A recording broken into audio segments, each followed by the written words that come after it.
최근 우리 국민들이 의아할 만한 내용의 기사가 보도됐습니다. 한국 공군이 공중발사탄도 및 준탄도 무장을 이스라엘에서 긴급 도입하는 방안을 검토 중이라는 보도가 나온 겁니다. 합참이 이스라엘 측의 판매 가능성을 타진했고 수출 승인을 받았다는 국내 보도가 이어지면서 초도 물량을 조기 전력화하고 축적한 운용 데이터를 바탕으로 국산화를 가속하는 시나리오가 가시권에 들어왔습니다. 이스라엘발 무장 패키지의 중심에는 두 가지가 거론됩니다. 엘빗 IAI 계열의 램페이지와 IAI의 에어로라입니다. 램페이지는 지상용 엑스트라 로켓 계열을 항공 투하용으로 고도화한 스탠드오프 공대지 무장으로 알려져 있으며 고속 침투와 약 10m CP급 정밀도, F-16급 플랫폼까지 통합 가능한 손쉬운 운용성을 내세웁니다. 제조사 스펙은 발사고도 340 KFT, 마하 0.7에서 0.95 발사 영역, 초음속 종말 속도, 악천후와 야간 운용 등을 제시하고 있어 한국이 가장 많이 운용 중인 KF-16 전력과의 실전 결합이 가장 빠르게 만듭니다. 한국형 표적 세트에 맞춰 탄두와 유도 옵션을 유연하게 묶을 수 있다는 점도 매력입니다. 또 IAI가 2024년에 공개한 에어로라는 기존 로라는 지상 및 함대지형으로 사거리 280에서 400km급 SRBM, 즉 준탄도의 항공발사형입니다. 공개 자료는 수백 킬로미터급 사거리와 수분 내 고속 타격 10m급 CEP를 핵심으로 내세웁니다. 항공 플랫폼에서 발사되면 초기 운동 에너지를 공짜로 얻기 때문에 동일 탄체라도 지상 발사 대비 유효 사거리와 비행 프로파일의 자유도가 커집니다. 그래서 적 방공망이 정교하게 겹쳐져 있어도 발사고도, 방위, 각도를 바꿔 탐지와 요격을 더 쉽고 정확하게 할 수 있습니다. 그런데 이상합니다. 이미 한국은 ALBM을 국내 기술로 개발하기로 결정했는데 다른 나라의 미사일을 도입했기 때문입니다. 이 때문에 일각에서는 왜 한국 공군이 쓸데없는 짓을 벌이고 있다며 비난을 받고 있습니다. 하지만 여기에는 다 이유가 있습니다.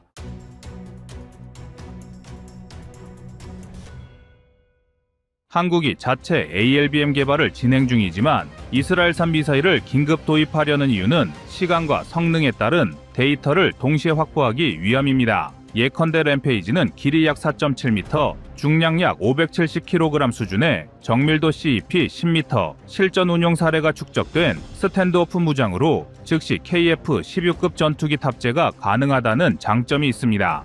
또 항공형 로라는 체중 약 1.6톤, 사거리 400km 내외로 속도 최대는 마하 5급입니다. CEP도 10m급으로 공개돼 있어 단기간에 300에서 500km급 원거리 타격 능력을 확보할 수 있습니다. 반면 한국의 자체 ALBM 사업은 설계 시험과 통합에 최소 수년 3년에서 7년이 소요될 것으로 관측됩니다. 따라서 직도입으로 2027년 전후 즉시 가용탄을 수십 발 규모를 확보하고 이 미사일을 실제 운용하면서 한국에게 맞는 정비와 전술 데이터를 통한 국산화 리스크 축소하기 위함입니다. 그동안 한국이 다양한 무기 체계를 개발했지만 ALBM은 사실상 처음 개발하는 분야입니다. 그래서 다른 나라에서 운영되면서 신뢰가 쌓인 무기를 도입해 한국산 ALBM의 개발을 더 안정적으로 추진하기 위함입니다. 해외 전장 데이터도 뒷받침이 있습니다. 램페이지는 인도, 이스라엘 전력에 통합되어 실제 분쟁 국면에서 원거리 정밀 타격 임무에 투입된 전례가 축적되고 있습니다. 스탠드오프 무장이 요구하는 건 화려한 카탈로그가 아니라 실전 신뢰도인데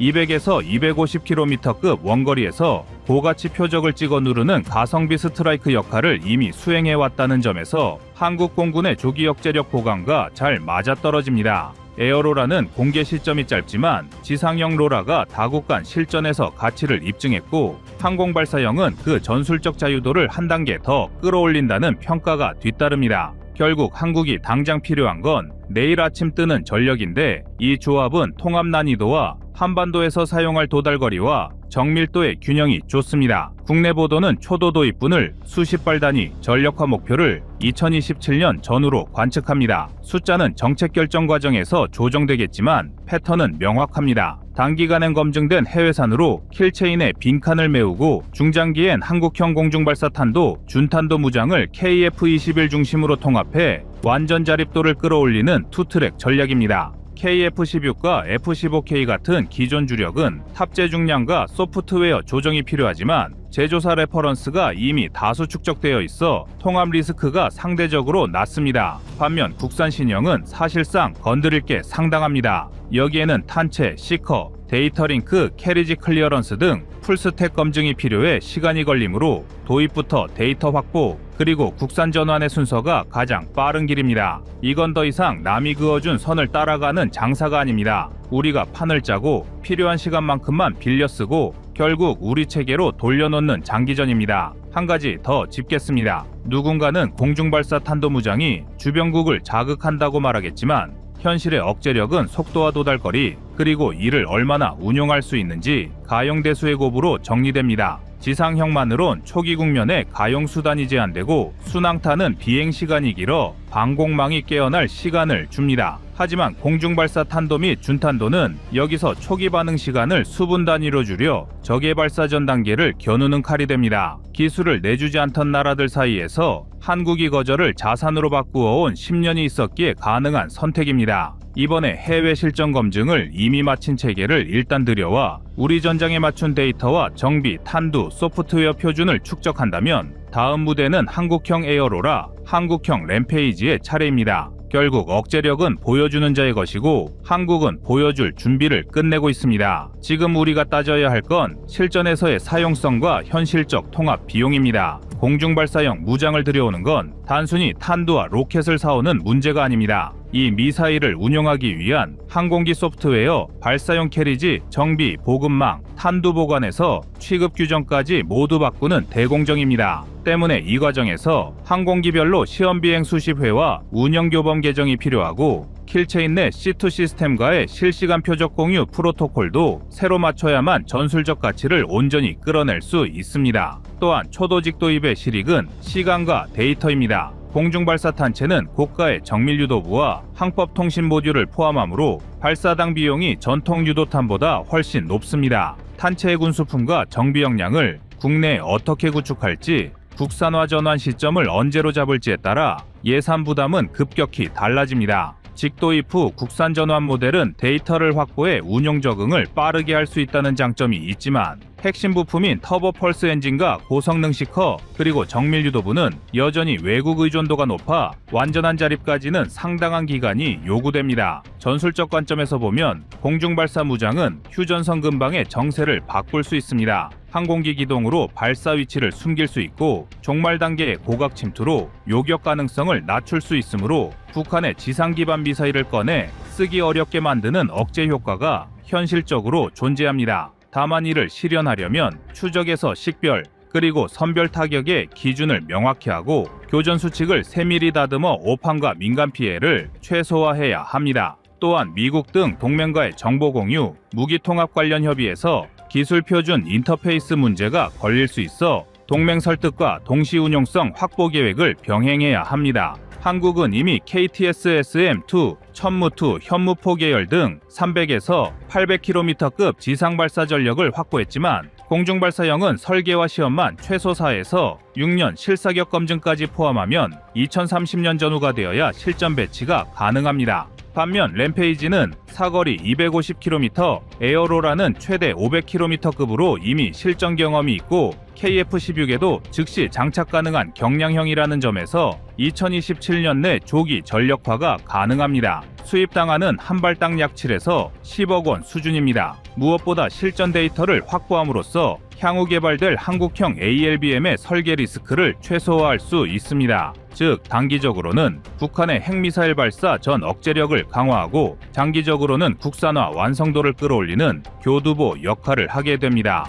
과거 현무나 천무 개발 때처럼 외산 무기를 들여와 실전 운용을 통한 데이터를 축적해 한국형 미사일의 완성을 설계하는 선순환을 다시 밟는 겁니다. 즉 이스라엘 무기를 빌려 쓰는 게 아니라 우리의 기술 독립을 앞당기는 디딤돌이 되는 셈입니다.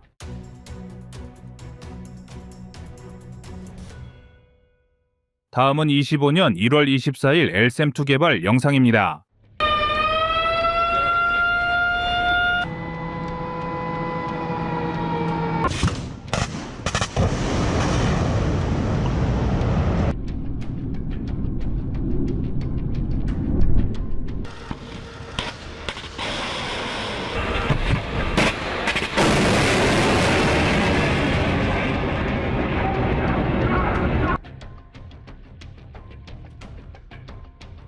더 팔고 싶어도 밀려드는 물량에 더 이상 팔 수 없는 천궁2. 그러나 중동에 불어닥친 천궁 열풍은 한국산 미사일 방어 체계가 써내려갈 신화의 시작에 불과했습니다. 최근 개발을 완료한 LSAM조차 아직 대량 양산이 시작되지 않았음에도 2개 이상의 중동 국가가 수출을 타진하고 있을 정도로 한국산 미사일 방어 체계는 압도적인 인기를 자랑하고 있습니다. 더 놀라운 것은 한 중동 국가가 LSAM의 개발이 완전히 끝나지도 않은 2023년에 국내 방산업체로 정보요청서를 보냈다는 점입니다. 정보요청서는 무기체계의 기본 정보를 얻기 위해 요청하는 문서로 방산 무기를 구매할 때 가장 처음 실시되는 첫 절차입니다. 그러한 정보요청서를 개발이 완료되지도 않은 무기체계에 대해 요청했다는 것은 그만큼 중동 국가들이 한국산 미사일 방어 체계를 완벽하게 신뢰하고 있다는 것을 방증합니다. 이렇듯 한국의 미사일 방어 체계는 우리의 무기 개발 역사에서 유례없는 행보를 보여주고 있는데요. 그런데 LSAM의 개발 완료 소식이 전해진 지 불과 약 2개월 만에 곧바로 LSAM2 개발에 착수했다는 소식이 전해졌습니다. LSAM을 기반으로 개발하는 LSAM2는 150km까지 요격 고도를 확장하고 한국의 미사일 방어 체계를 한 단계 더 강화할 뿐만 아니라 한국이 LSAM2의 개발을 완료하면 기존의 천궁2와 LSAM에 더해 LSAM2까지 하나의 패키지로 묶어 대규모 수출까지 가능할 것으로 기대를 모으고 있습니다. 그래서 준비했습니다. 오늘은 대한민국 미사일 방어 체계의 정점을 달성할 LSAM2 개발 소식과 한국산 방어 체계가 전 세계에 인정을 받을 수 있었던 숨겨진 비화에 대해 자세히 알려드리겠습니다.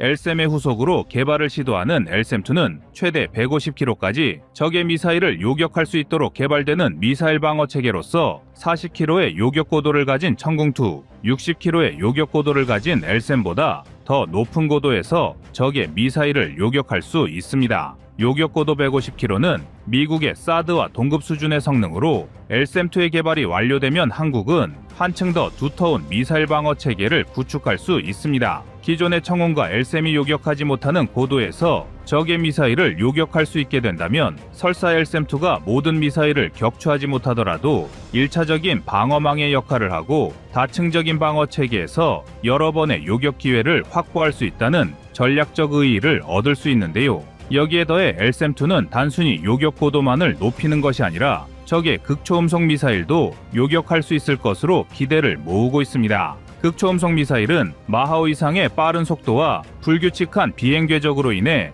현존하는 미사일 방어 체계로는 요격 임무가 매우 어려운 것으로 알려져 있습니다. 하지만 최근 들어 러시아, 중국, 북한 등에서 자신들의 기술력으로 극초음속 미사일 제작에 성공했다는 주장을 내뱉고 있는 만큼 우리 대한민국에겐 극초음속 미사일을 요격할 수 있는 방어 체계가 필수적인 상황입니다. 당장 이번 2025년 1월 안에만 하더라도 북한이 2차례 미사일 도발을 감행하였고 이를 극초음속 미사일이라 주장하는 모습을 드러낸 이상 극초음속 미사일까지 요격할 수 있는 방어 체계는 우리 국민들의 안전을 위해서라도 포기할 수 없는 일인데요. 이에 한국은 2028년까지 약 5,670억 원 수준의 예산을 투입하여 LSAM2를 개발하기로 결정하였으며 총 19개의 방산업체가 개발에 참여하는 대규모 프로젝트로 진행될 예정입니다. 특히 요격 고도가 2배 이상 늘어남에 따라 한국군의 미사일 방어 범위는 지금보다 최대 4배 이상 확장될 수 있을 것으로 전망됩니다. 그리고 한국이 자체적인 기술력으로 지대공 요격 체계를 3중으로 구성한다는 건 매우 큰 전략적 이점을 얻을 수 있는 일입니다. 현재 세계 각국은 적성국의 미사일 위협에 대비하기 위해 패트리엇 같은 방어 체계를 집중적으로 도입하고 있으며 이에 따라 전체적으로 공급이 수요를 따라가기 어려운 상황입니다. 특히 러시아 우크라이나 전쟁과 중동의 군사 분쟁 등을 통해 장거리 미사일의 정밀 공격이 큰 성과를 거두면서 이를 방어할 수 있는 시스템을 구축하는 것이 현대 전장에서 매우 중요해지고 있는데요. 오죽하면 우크라이나를 지원하는 유럽은 각국에서 남는 부품을 모아 하나의 패트리엇으로 재조립하여 지원할 정도로 미사일 요격 체계는 품귀 현상을 빚고 있습니다. 만약 이러한 상황 속에서 한국이 자체적인 방어 체계를 구축하지 못하고 수입산 무기에만 의존했다면 한국 역시 방어 체계를 증설하고 강화하는데 많은 어려움을 겪었을 것입니다. 더군다나 미사일 방어 체계는 발사대만 구비한다고 해서 모든 방어 체계가 완료되는 것이 아닙니다. 발사대와 레이더 등에 더하여 꾸준히 미사일을 공급할 수 있어야 하는데 소모품에 가까운 미사일의 특성상 수입 의존도가 높으면 소모된 미사일을 확충하는 것도 쉽지 않습니다. 세계 최고의 미사일 방어 체계로 유명한 이스라엘의 아이언돔조차도 연이은 중동의 미사일 공격에 금세 재고 물량이 바닥을 드러낼 정도로 미사일 방어 체계에선 소모되는 미사일 물량도 만만치 않은데요. 하지만 무기 체계를 수입에만 의존할 경우 군사분쟁 발발 시 바다를 건너 소모된 미사일을 충원하는 것은 매우 어려운 문제입니다. 그렇기 때문에 천궁2, LSAM, LSAM-2로 이어지는 방어 체계를 국산 기술로 구축한 한국은 무기 도입 과정에서 해외 국가가 정한 납품 순번을 기다릴 필요도 없으며 소모되는 요격 미사일을 단기간에 보충하고 차후 작전에 대한 대비를 신속하게 할 수 있다는 전략적 이점을 얻을 수 있습니다. 또한 한국이 다양한 고도의 미사일 방어 체계를 수립하는 건 방산 수출에도 긍정적인 영향을 미칠 수 있습니다. 이미 한국의 천궁2는 10년치 생산 물량이 꽉 차 있을 정도로 중동에서 인기가 높으며 이에 따라 한국은 순차적으로 생산 라인을 증설할 예정입니다. 향후 2-3년 이후 생산 라인 증설이 완료되면 천궁2를 비롯한 미사일 방어 체계의 생산량은 더욱 늘어날 것이며 추가적인 수출도 기대해 볼 수 있는 상황인데 여기에 더해 여러 방어 체계를 하나의 패키지로 묶는다면 중동 지역 등에 더욱 많은 수출이 가능할 것으로 예상됩니다. 앞서 말씀드린 바와 같이 미사일 방어 체계는 다층적인 방어망을 구성하여 요격 확률을 높이는 것이 중요합니다. 그렇다면 천궁2를 도입하려는 나라들도 다른 고도에서 요격할 수 있는 미사일 방어 체계를 추가적으로 고민할 것인데 효율적인 운용을 위해서는 한국산 무기 체계로 통합하는 것이 중동 국가에게도 전술적으로 이득이 되는 판단입니다. 만약 여러 나라의 요격 체계를 혼합하여 운용하면 부품 수급과 유지, 보수가 복잡해지고 각 단계마다 요격 시스템이 분산되어 비효율적인 작전을 수행할 수밖에 없습니다. 하지만 각 고도마다 한국산 미사일 방어 체계를 통합하여 운용하면 더욱 효율적인 시스템을 구축할 수 있는데요. 이처럼 LSAM-2의 개발은 단순히 하나의 방어 체계를 넘어 한국의 안보와 방산 수출 등 여러 분야에서 전략적 이익을 가져다 줄 것입니다. 그런데 한국이 이렇게 완벽한 미사일 방어 체계를 구축할 수 있었던 이면에는 우리 대한민국의 기술자들이 보여준 숨겨진 노력이 있었기 때문입니다. 우리 대한민국의 미사일 방어 체계가 전 세계에 인정을 받을 수 있었던 중요한 이유에는 한 가지 독특한 제작 방식이 있었는데요. 일례로 천궁2는 셀 방식 생산 체계를 채택하고 있습니다. 셀 방식 생산 체계란 한 명의 작업자나 소규모 팀이 제품의 생산 공정을 처음부터 끝까지 책임지는 방식입니다. 이러한 방식을 이용하면 품질 관리와 책임 소재를 명확하게 할 수 있다는 장점을 가지고 있지만 그만큼 생산의 유연성과 물량 증대는 쉽지 않다는 단점도 있습니다. 하지만 우리 대한민국은 최적의 성능을 유지하기 위해 천궁2를 셀 방식 생산 체계로 생산하고 있습니다. 만약 한국이 무기 체계의 완성도보다 단순한 생산 물량과 무분별한 수출 증대만을 원했으면 이러한 방식보다는 일반적인 제조업 공장처럼 컨베이어 벨트에서 작업자들이 단순 작업을 반복하는 방식을 채택하였을 것인데요. 이러한 방식은 작업자가 자신이 담당하는 특정 공정만 숙달하면 되기 때문에 생산 라인과 인력을 충원하기 쉽고 천궁2의 생산 물량도 단기간에 증가할 수 있었을 것입니다. 하지만 단순히 생산량 증대에만 초점을 맞춘다면 지금처럼 우수한 품질 유지는 어려웠을 것이며 중동 국가들의 신뢰를 잃을 수 있는 위험이 높아졌을 것입니다. 군사 무기에서 가장 중요한 것은 무기 체계의 신뢰도라는 점을 고려할 때 단 하나의 미사일을 만들어도 끝까지 책임을 지는 한국의 방식이 지금의 미사일 방어 체계를 탄생시킨 것입니다. 그리고 이제 우리 대한민국에게 남은 단 하나의 방어 체계는 장사정포 요격 체계인데요. LSAM-2를 중심으로 한 미사일 방어 체계가 적의 탄도미사일, 순항미사일, 전투기 등을 요격한다면 장사정포 요격 체계는 북한의 240mm, 300mm급 방사포의 로켓을 집중적으로 요격하기 위한 방어 체계입니다. 짧은 시간에 다수의 로켓을 발사할 수 있는 장사정포는 일반적인 미사일보다 요격하는 것이 쉽지 않습니다. 장사정포 요격 체계를 개발하는 것은 이스라엘의 아이언돔보다 기술적 난이도가 높다는 이야기가 나오고 있는 만큼 분명 개발이 쉽지는 않을 것인데요. 하지만 한국은 이미 천궁2와 LSAM을 성공적으로 개발했으며 LSAM-2의 개발에도 착수한 만큼 미사일 요격 체계 분야에서 세계적인 수준에 올라와 있습니다. 한국이 LSAM-2와 장사정포 요격 체계를 모두 완성하는 2030년대 전후에는 우리 대한민국의 미사일 방어망은 미국, 이스라엘이 부럽지 않은 수준으로 상승할 것이며 세계 최고의 기술력을 가진 한국형 미사일 방어 체계가 전 세계로 나아갈 것입니다.